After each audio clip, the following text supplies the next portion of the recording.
Hello, ladies and gentlemen. Today we are going to start our 6th out of 7 short stories. This one is actually a pretty cool one in my nerdy English teacher opinion, but I'm a nerdy English teacher. What do you want? This was written by Arthur Conan Doyle. He's actually known as Sir Arthur Conan Doyle. You may have heard that name before. He's a very famous author because he created Sherlock Holmes.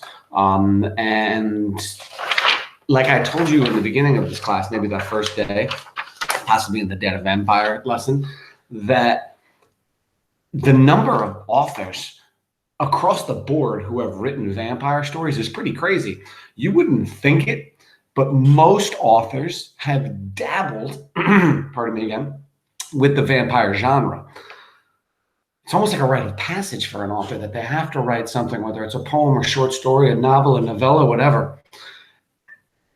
And I was very surprised when I came across a Sherlock Holmes story dealing with vampires. So I'm going to read to you the first 2 or 3 pages, and then, pardon me, you're going to finish it like we always do, and you're going to choose whether or not this is a vampire story.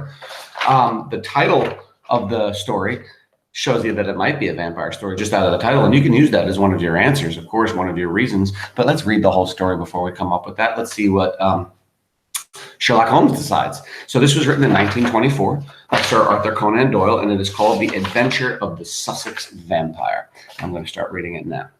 Holmes had read carefully a note which the last post had brought him. Then, with a dry chuckle, which was his nearest approach to a laugh, he tossed it over to me. For a mixture of the modern and the medieval, of the practical and of the wildly fanciful, I think this is surely the limit, said he. What do you make of it, Watson? I read as follows. 46, Old Jewelry, November 19th, R.E. Vampires. Sir, our client, Mr. Robert Ferguson of Ferguson and Muirhead Tea Brokers of Mincing Lane, has made some inquiry from us in a communication of even date concerning vampires. As our firm specializes entirely upon the assessment of machinery, the matter hardly comes within our purview, and we have therefore recommended Mr. Ferguson to call upon you and to lay the matter before you. We have not forgotten your successful action in the case of Matilda Briggs. We are, sir, faithfully yours, Morrison and Dodd, per EJC. Matilda Briggs was the name of a young woman, Watson, said Holmes in a reminiscent voice. It was a ship. Matilda Briggs was not the name of a young woman, Watson, said Holmes in a reminiscent voice. It was a ship, which is associated with the giant rat of Sumatra, a story for which the world is not yet prepared. But what do we know about vampires? Does it come within our purview either? Anything is better than stagnation, but really we seem to have been switched onto a Grimm's fairy tale. Make a long arm, Watson, and see what V has to say. So right off the bat, you can tell Sherlock Holmes does not believe in this. He says, anything is better than stagnation. Why? Because they have no work right now. So he's looking for any job, any case that he can work on. But what really seems to have been switched into a Grimm's fairy tale. Grimm's fairy tale is Sherlock Holmes' way of saying he doesn't believe this. He believes these are just children's stories. He says, make a long arm, Watson, and see what V has to say. You might not know this, but in the old days, they had what's called a Rolodex, which was like a round note thing, and you would flip through it, and it would be done in alphabetical order, and it was just little note cards. And someone like this, a detective, would keep a Rolodex, and on each card, he would write down all of his different cases. So he asks Watson to check the V's to see, do we have any vampire cases? Has there ever been anything done on vampires? I mean, he knows the answer is no, but he checks anyway because he's a good detective. Listen. I leaned back and took down the great index volume to which he had referred. Holmes balanced it on his knee, and his eyes moved slowly and lovingly over the record of old cases, mixed with the accumulated information of a lifetime. Voyage of the Glorious Scott, he read. That was a bad business. I have some recollection that you made a record of it, Watson, though I was unable to congratulate you upon the result. Victor Lynch, the forger, venomous lizard or Gia. Remarkable case that. By the way, I actually read that story, the case of the venomous Gia lizard. Pretty darn good story, actually. Totally different time period. I'll tell you about it a different day. I believe, by the way, side note, that all these cases that he's reading off of his Rolodex are actually stories that you can find, Sherlock Holmes stories, and read them yourself. I'm saying that because I know 2 of them, and the rest of them I'm assuming are as well. Let's continue.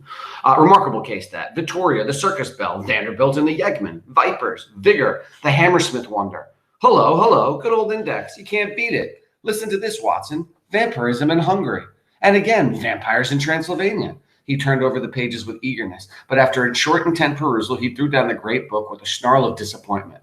Rubbish, Watson, rubbish. What have we to do with walking corpses who can only be held in their grave by stakes driven through their hearts? It's pure lunacy. But surely, said I, the vampire was not necessarily a dead man. A living person might have the habit. I have read, for example, of the old sucking the blood of the young in order to retain their youth. You are right, Watson. It mentions the legend in one of these references. By the way, that is an old fact. Wacko people in old times, you might have found this out in your research, would actually drink the blood of babies and kids, and they thought that by drinking blood, it would keep them young. Duh. It's not going to work that way. You are right, Watson. It mentions the legends in one of these references. But are we to give serious attention to such things?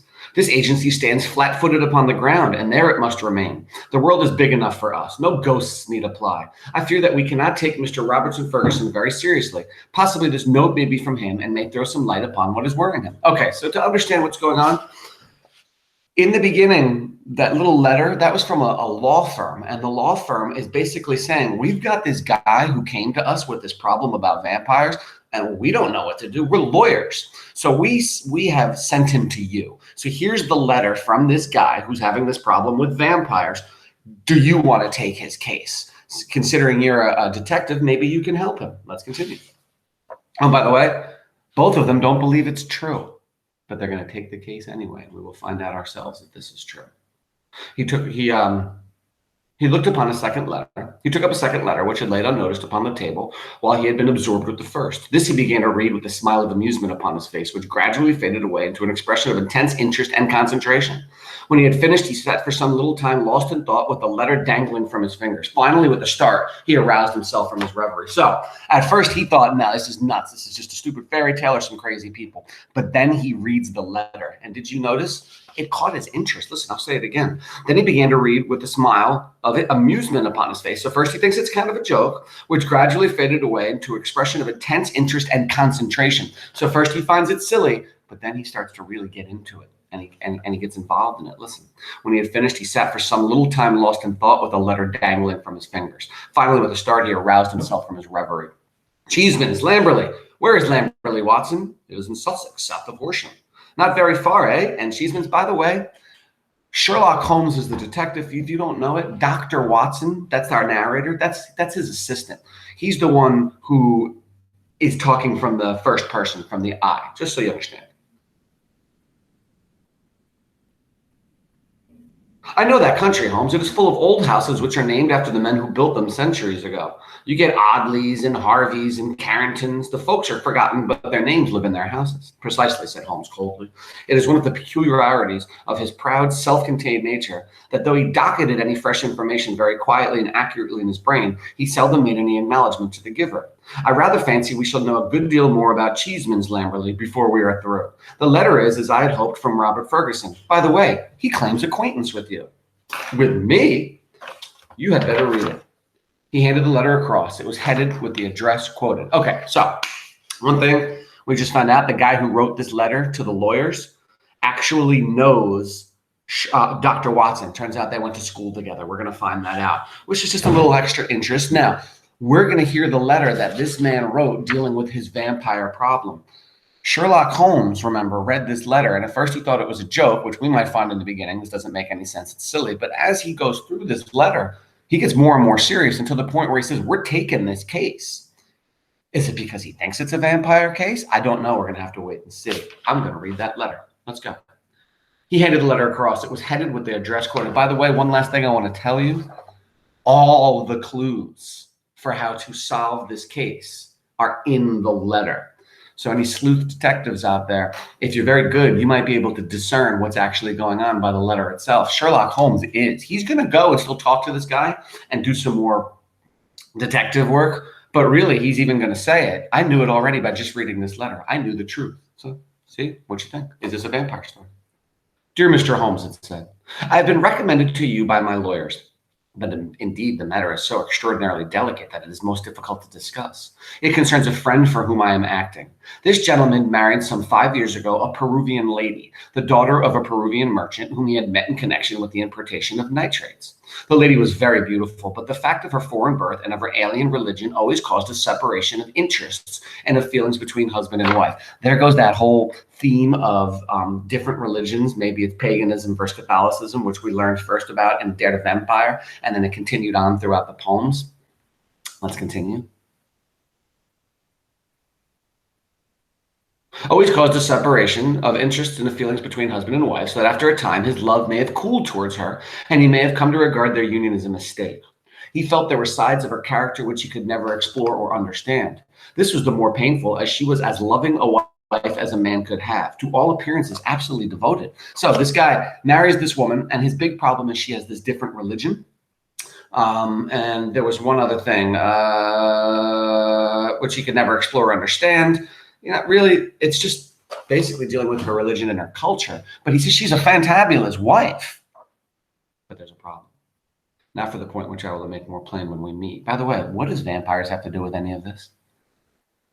Indeed, this note is merely to give you a general idea of the situation and to ascertain whether you would care to interest yourself in the matter. The lady began to show some curious traits quite alien to her ordinarily sweet and gentle disposition. So here it goes. Things are getting bad. She was normally sweet and gentle, but things changed.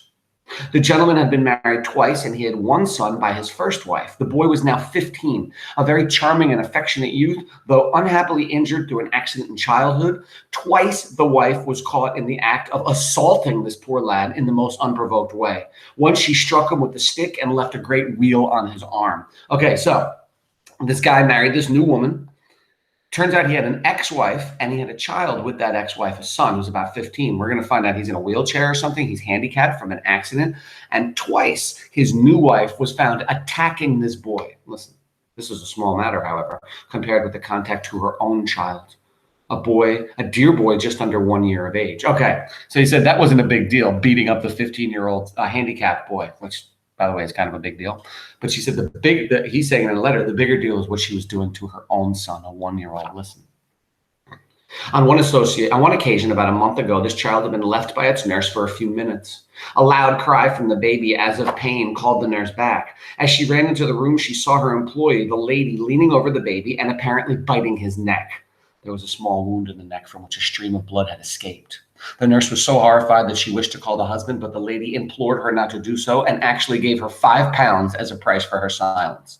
No explanation was ever given, and for the moment the matter was passed over. So the nurse came in and saw the woman sucking blood out of the infant's neck. It left, however, a terrible impression upon the nurse's mind. And from that, and by the way, the nurse was convinced not to tell the father or anybody else, and she took some money to keep quiet. Awful of the nurse to do, but I will commend her for this. From this point forward, she continues to watch the mother and the baby very carefully to make sure the baby doesn't get any more hurt. Listen. It left, however, a terrible impression upon the nurse's mind. And from that time, she began to watch her mistress closely and to keep a closer guard upon the baby, whom she tenderly loved. It seemed to her that even as she watched the mother, so the mother watched her, and that every time she was compelled to leave the baby alone, the mother was waiting to get at it. Day and night, the nurse covered the child, and day and night, the silent, watchful mother seemed to be lying in wait as a wolf waits for a lamb. It must read most incredible to you, and yet I beg you to take it seriously, for a child's life and a man's sanity lay upon it. I mean, not for nothing, I forgot to mention this before, but I'm obviously underlining the lines in the previous paragraph where the nurse caught her drinking the blood of the baby. I mean, hello. And in this paragraph, we have that the mother was waiting to get at the baby, to get at it. That's a little strange. Or I like this quote right here, lying in wait as a wolf waits for a lamb. This is a mom and a baby. What's going on here? At last there came one dreadful day when the facts could no longer be concealed from the husband. The nurse's nerve had given way. She could stand the strain no longer, and she made a clean breast of it all to the man. So finally she goes and tells the truth to the father. To him it seemed as wild a tale as it may now seem to you. And of course the father was like, what are you kidding? You're crazy? She's not drinking my baby's blood, our baby's blood. Nobody drinks baby's blood. Stop. He knew his wife to be a loving wife, and save for the assaults upon her stepson, I'm highlighting that, the assaults upon the stepson, a loving mother. Why then should she wound her own dear little baby? He told the nurse that she was dreaming, that her suspicions were those of a lunatic, and that such libels upon her mistress were not to be tolerated. While they were talking, a sudden cry of pain was heard. Nurse and master rushed together to the nursery. Imagine his feelings, Mr. Holmes, as he saw his wife rise from a kneeling position beside the cot and saw blood upon the child's exposed neck and upon the sheet. Stop, I'm highlighting that. as he saw his wife rise from a kneeling position beside the cot and saw blood upon the child's exposed neck and upon the sheet. So there's blood coming down his neck as she stands up. The next question is there blood coming down her lips and her mouth? With a cry of horror, he turned his wife's face to the light and saw blood all around her lips. Yup, highlighting that right there. Make sure you're getting these down. These are definite possible vampiric references. It was she beyond all question, who had drunk the poor baby's blood. Getting that down too. So the matter stands. She is now confined to her room. There has been no explanation. The husband is half demented. He knows, and I know, little of vampirism beyond the name. We thought it was some wild tale of foreign parts. And yet here in the very heart of the English Sussex, well, all this can be discussed with you in the morning. Will you see me? Will you use your great powers in aiding a distracted man? If so, kindly wire to Ferguson Cheeseman's Lamberley, and I will be at your rooms by 10 o'clock. Yours faithfully, Robert Ferguson. Pardon me, P.S. Excuse me, I believe your friend Watson played rugby for Blackheath when I was 3/4 for Richmond. It is the only personal introduction which I can give. And he says, oh, by the way, I believe your assistant, your friend Watson, he and I played rugby together back in high school and in college. So I know him. So you can talk to him about me. Make sure he tells you that I'm not some psycho, right? Of course I remembered him, said I, as I laid down the letter. Big Bob Ferguson, the finest 3/4 Richmond ever had. He was always a good-natured chap. It's like him to be so concerned over a friend's case. And his response is, yeah, he's a good dude. I believe that he believes this is happening to his friend. Holmes looked at me thoughtfully and shook his head. I never get your limits, Watson, said he. There are unexplained possibilities about you. Take a wire down like a good fellow. We'll examine your case with pleasure. Your case? We must not let him think that this agency is a home for the weak-minded. Of course, it is his case. Send him the wire and let the matter rest till morning. So he says, we'll come down and we'll help your case. I still don't think he believes it's a vampire story, which is why he said, we're not going to jump on it and tell him it's our case because we don't believe in this stuff, but we will help him with his problem. Promptly at 10 o'clock the next morning, Ferguson strode into our room. I had remembered him as a long, slab-sided man with loose limbs and a fine turn of speed which had carried him around many an opposing back. There is surely nothing in life more painful than to meet the wreck of a fine athlete whom one has known in his prime. His great frame had fallen in, his flaxen hair was scanty, and his shoulders were bowed. I fear that I roused corresponding emotions in him. So his buddy from high school and college shows up, and he realizes, dang, this guy got old. Kind of sad to see a real strong guy in his youth be old and weak in his old age. Hello, Watson, said he, and his voice was still deep and hearty. You don't look quite the man you did when I threw you over the ropes into the crowd at the old Deer Park. I expect I have changed a bit also, but it's this last day or two that has aged me. I see by your telegram, Mr. Holmes, that it is no use my pretending to be anyone's deputy. It is simpler to deal direct, said Holmes. Of course it is. But you know what? It's a perfect place to stop. The top of page 3 on the top right side. So this man believes, or at least his friend believes, that his wife is a vampire, and they have hired over Sherlock Holmes and Dr. Watson to come and investigate. Is this the last case for Sherlock Holmes? Will he be turned into a vampire at the end of this, and that's the end of him? Is it not a vampire story, and will he figure it out? I don't know. We're going to have to wait and read the end of this. So in a moment, after he talks to Robert Ferguson, he's going to go to this person's house, and he's going to interview everybody, the father, the nurse, the mother, the son. Not the baby, because the baby's 1 year old, but you get my point. And then we will make our decision. Is this a vampire story or not? Enjoy the rest of the story. Have a great day.